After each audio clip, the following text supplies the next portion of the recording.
I am here with Sole. I met her through my beautiful mother. She connected me.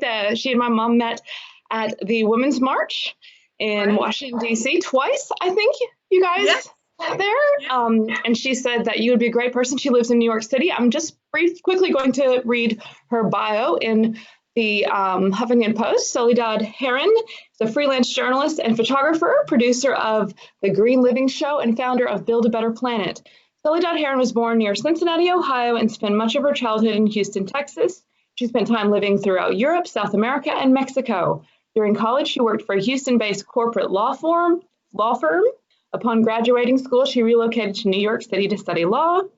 In New York, Soledad worked in the finance industry for several Wall Street security firms. Then she returned to the legal field, working for a corporate law firm in many practice areas. In 2004, Soledad left. Am I saying that right, Soledad?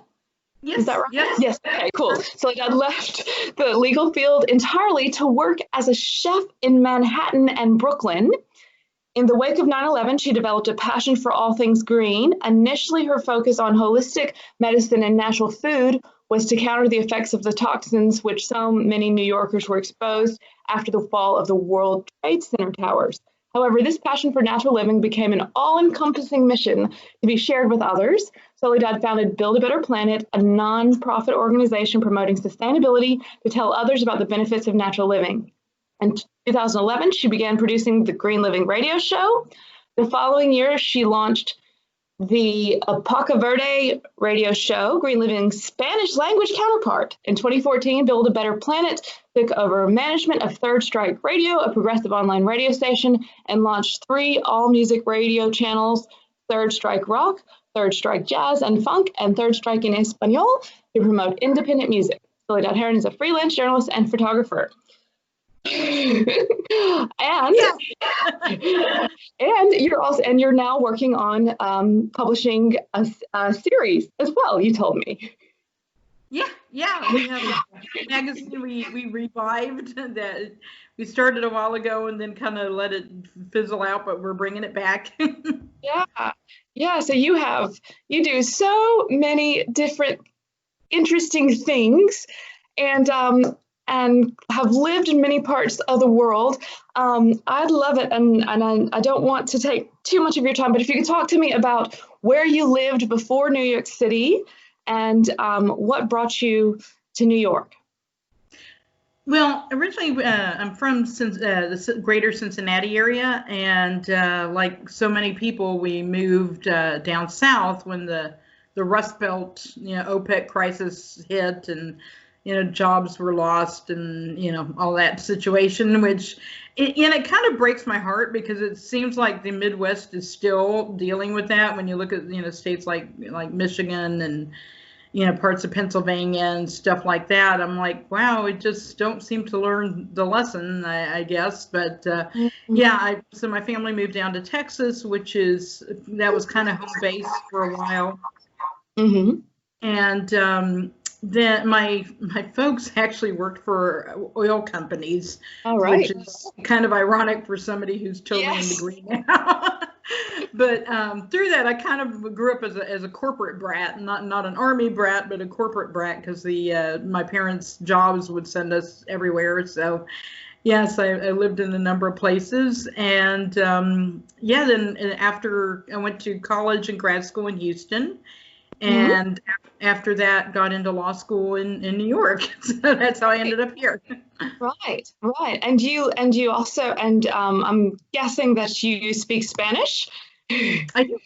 Yes, seeing as you have several, and you lived in a few Latin American countries as well. Yes. Right. Yeah. Right. That's cool. And was that for work or pleasure or both? That was for my my parents' jobs. Okay. All right. Okay. Yeah. Okay. Yeah. Cool. I went to school in France. Wow. And I did work on a project. Well, I off and on. I spent some time in Scandinavia and in Denmark, and absolutely loved it. It's wonderful. Right. And I actually spent some time working in Eastern Europe, in the Republic of Georgia and Ukraine. And, well, I don't know if I would repeat that, but Yeah. very, very different experience. Right. So you've and when did you first arrive in New York? 1997. Okay, Yeah, right. it was a very, very different New York. I am glad I caught the end of a very fun New York, which does not exist anymore. You were there, yeah, you were there pre 9/11, so you would have been there Yeah, during 9/11 as well, I guess. yeah. It Yeah. was here.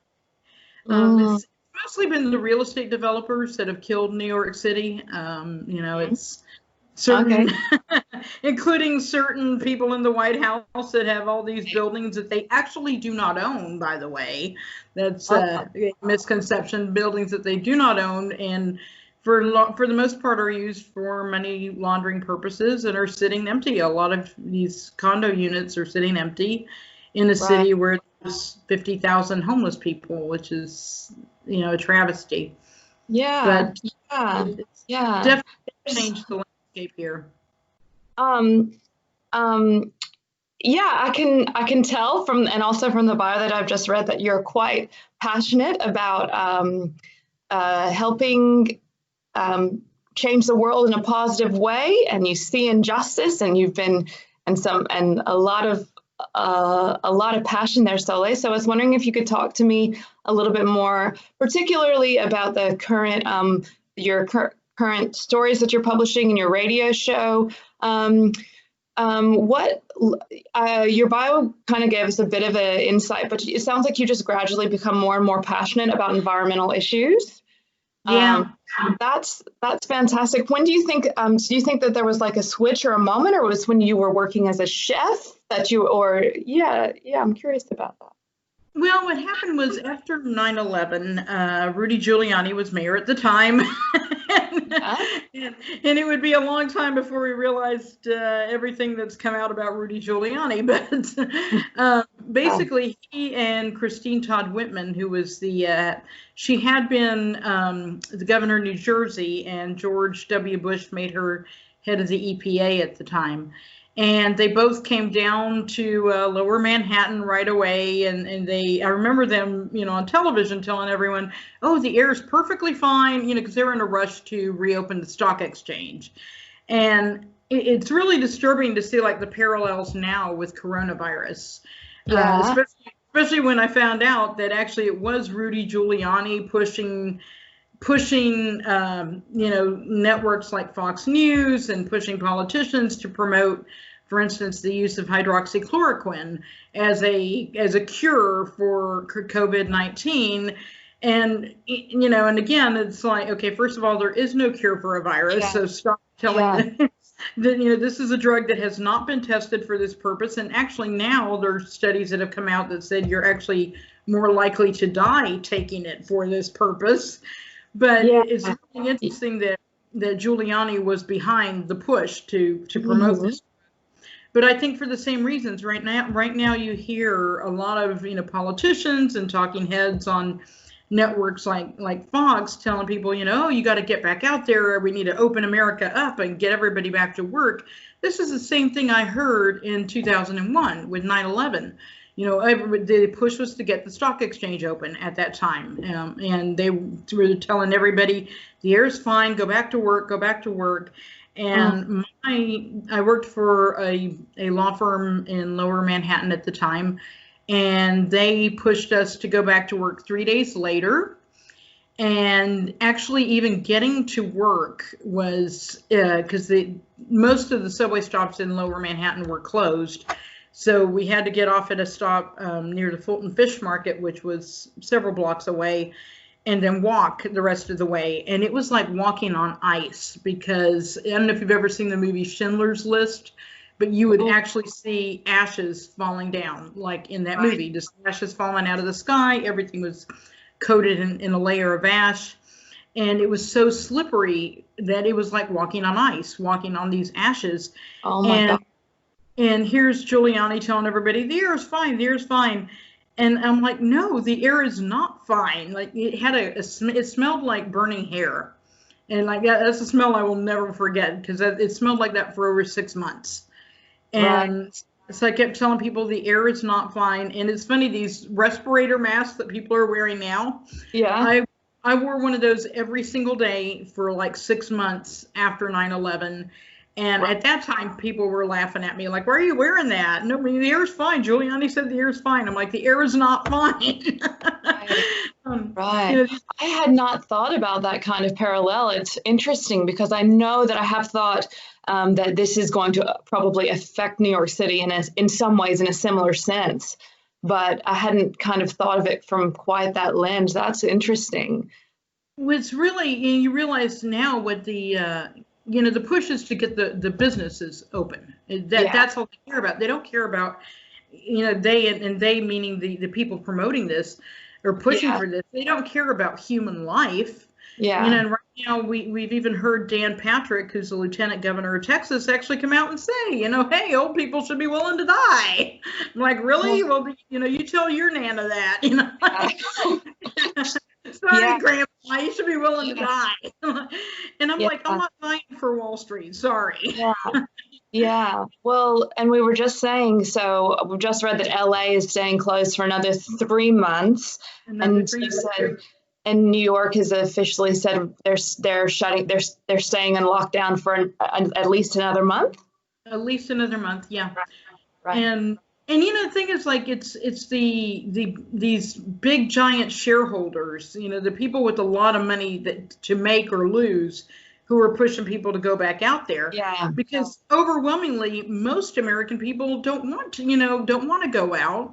Yeah. And so I'm like, you don't represent the majority of people. And even business owners, having worked in the restaurant industry, if I have a little restaurant that I open up and I'm being told I can't fill every table, I have to take away tables and only open a portion of the tables, economically, it's not even worth it for me to do that. Yeah. And, and they're also doing it because they don't want to pay unemployment. They don't want to pay, they're not wanting to take care of people. And there's no guarantee just because you open your restaurant that people are going to come. Exactly. Exactly. Yeah. I mean, because I think a lot of people are aware that it is still not safe to go out. So it's not, you can open up just because you open up it's like, why can't this happen a little bit more, with a little bit more awareness? Because I think, And they're taking this from the comfort of their bunker, these talking heads, they're not going out there, they're reporting to you from their homes through a Zoom call or whatever. And I'm like, I'll tell you what, when you go out, then I'll go out. How about that? And I'm gonna rearrange my questions a little bit, Sole, because I think that you've kind of.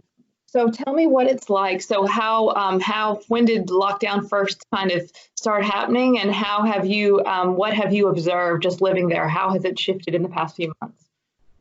Lockdown started in New York, I believe, was around March 15th. And I gotta say, like, here in New York, it's perhaps because we went through 9/11 collectively.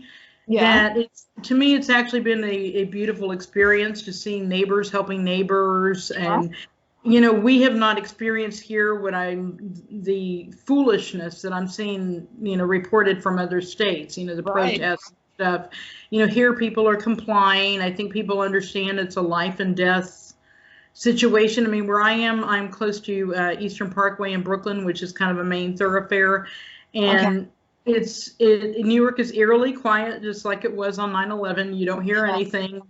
Hear lots of birds chirping, but what you do hear are ambulances, and what you do see are ambulances, and with each one you realize that's somebody being taken to the hospital. So it's very real. And here there's just been a tremendous outpouring of community. Matter of fact, I posted on Facebook and on my Instagram. Here's a selfish plug. Build a Better Planet. That's fine. Yeah.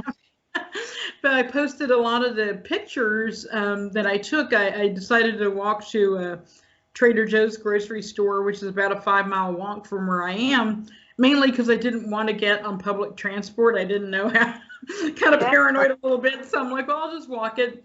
And I took pictures along the way of all these beautiful signs that people had made, like, thank you essential workers, thank you medical workers, thank you delivery people, these beautiful signs that people had made, and businesses that had posted, signs, we miss you, like it was really moving, and yeah.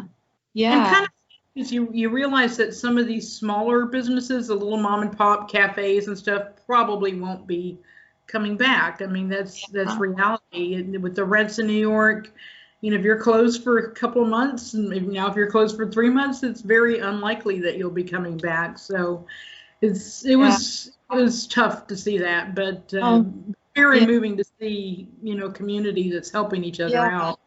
Yeah. And so and have you personally been affected? Has your work been affected? Actually, no. I'm very lucky. Good. That's good. Because cause I can do, I can interview people from home, and do what I need to do from home. We've kind of taken, actually, we were talking about this earlier, kind of this crisis in media that we see going on right now. And one thing that the whole coronavirus crisis has brought to light is the tremendous disparity among races, among gender, among income levels, that it has really affected certain groups of people more than others. And for a number of reasons, if you live in some people who might live in an area that suffers more from environmental injustice, so you see more cases, like for instance, near coal mines, near oil refineries, those kind of, if you live in these environmentally hard hit areas, you're more likely to suffer from asthma, from COPD. Certain communities that don't have access, like food deserts is what they call them. They don't have access to a lot of good food. They don't have access to good health care. You're likely to see a lot of people that already have pre-existing health conditions. And unfortunately, in a lot of these communities, there's also a lot of misinformation or even disinformation. And so we kind of shifted the focus of our shows, of our podcasts that we do for the month of April, and maybe going into the next couple months, who knows how long this is going to last, to kind of do a public service and try and provide accurate information. It's not going to go away with the heat. It's not going to go away. Please don't drink bleach. I even have to say that, but please don't do that. So you're really trying to undo the disinformation that's out there, and trying to not give people false hope, because I think it's easier for somebody to accept a bad situation if you're honest with them and you say, look, this is what this is. We don't know how long it's going to last, but we're all going to pull together and try to get through this. But, don't promise people, oh, there's going to be a vaccine in a few months. No, you don't know that. Stop it. Yeah. And I almost wonder if it's some sort of like ploy to get the stocks to go up or something like that, because I think that, I mean, just we're clearly seeing it's not safe in a lot of places to reopen. We don't even know. We're talking about, we're reopening a bit in Australia, and we're still being cautious here, and we have a much lower rate than a lot of the rest of the world. So I mean, so that's great that you're able to kind of use your platforms to just give accurate information to people, and I think a lot of places are going to need that as and also media to good media to consume. And there's a lot of a crisis in media, because most media has been bought out by a handful of large companies, and that's across the board. And that's actually why we started incorporating music shows as well as kind of talk radio shows, because you basically only have a couple of record labels left. You only have a couple of book publishers left. You only have a couple of television and film companies left, and so you kind of have the illusion of choice, which is very dangerous. You might have a cable TV subscription and you're like, oh, I got 1,000 channels. I'm like, yeah, but they're actually only owned by a handful of media companies that are giving you what they think you want to see, not what you necessarily should see. There you are? Okay. All right. I don't know what happened, but that's all right. We'll sort this out. I'll see if I can get my editing team to connect this. The last thing I was asking you, and I won't take up too much more of your time, Sole, and thank you so much for talking to me today. But yeah, you were just telling me that you have people from all over the world contribute. So it's not just a New York based. We're everywhere. Right. So I'm sure you have a lot of different perspectives at the moment. Coming from the different places. Yeah. Yeah, we have some folks in Texas. We have an Arabic show, and our host is in Kuwait. Right. Yeah, that was actually in direct response to the Muslim ban. Ah.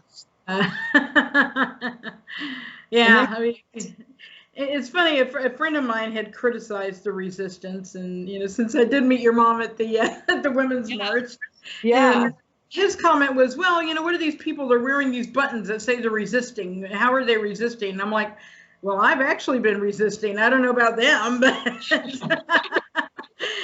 every executive order that's passed, I try to do something to undo it in whatever way I can. So yeah, you're an activist. Yes. You're an activist, an unapologetic activist, and I really appreciate that. I really appreciate your pulling no punches. You're telling it like it is. Right. Probably affect a few people. That's okay. I want to hear a variety of perspectives, and I think that also. Some people that I'm friends with in Australia think that a lot of people in the States are just completely all gun-toting,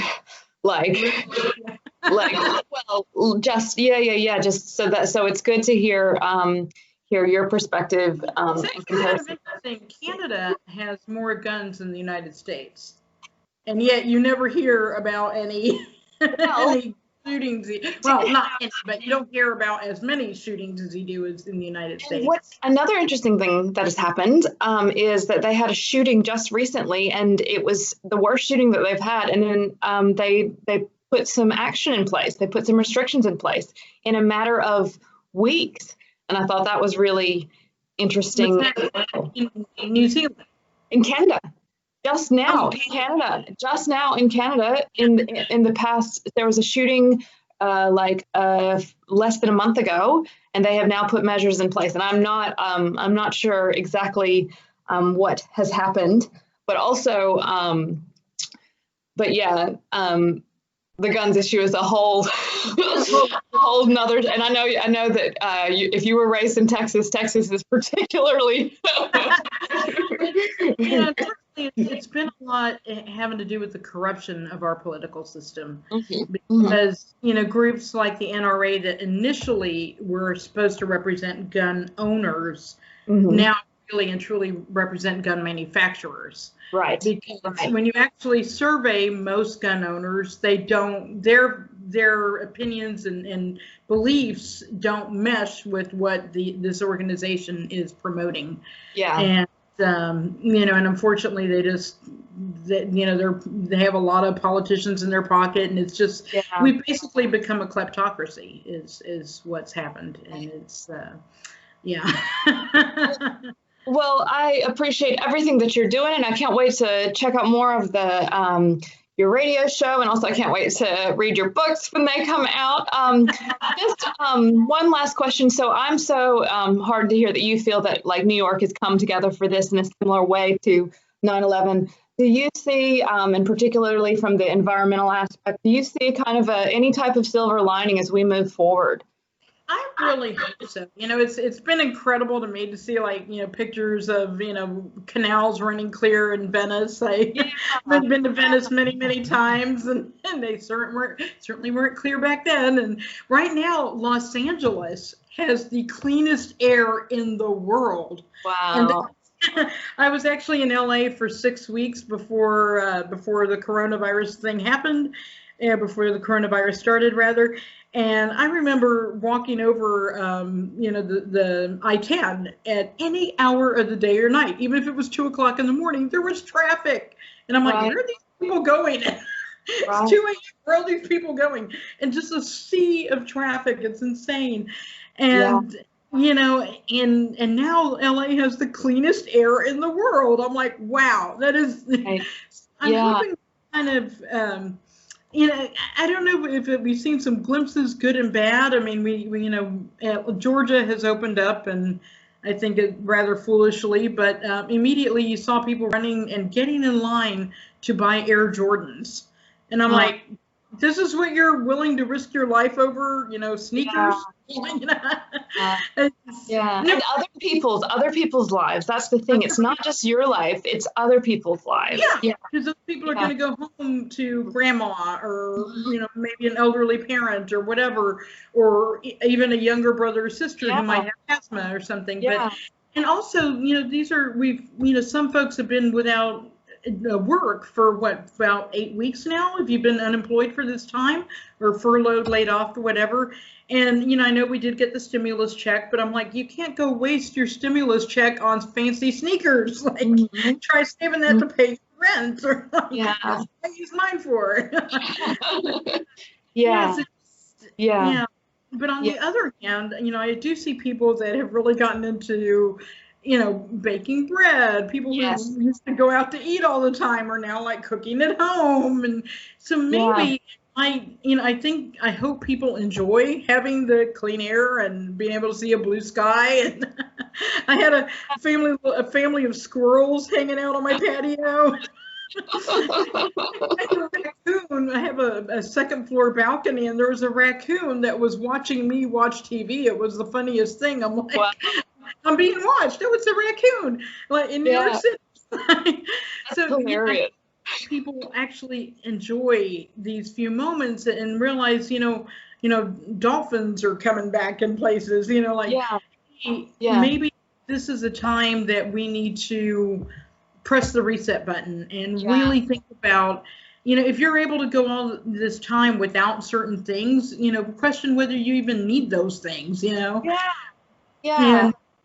hopefully people spending all this time with their children, let's put more of a focus on what really matters in life. People are having to talk to their kids and talk to their family members. I mean, this was a Mother's Day that was very difficult for a lot of people who couldn't be with their moms, or, so maybe it'll kind of shift our values and shift our focus and make people appreciate the little things. I hope you're right, and I think in some ways we're already seeing that. So I hope that that's kind of the way forward for sure. Is there anything else you want to add before I let you go, Sole?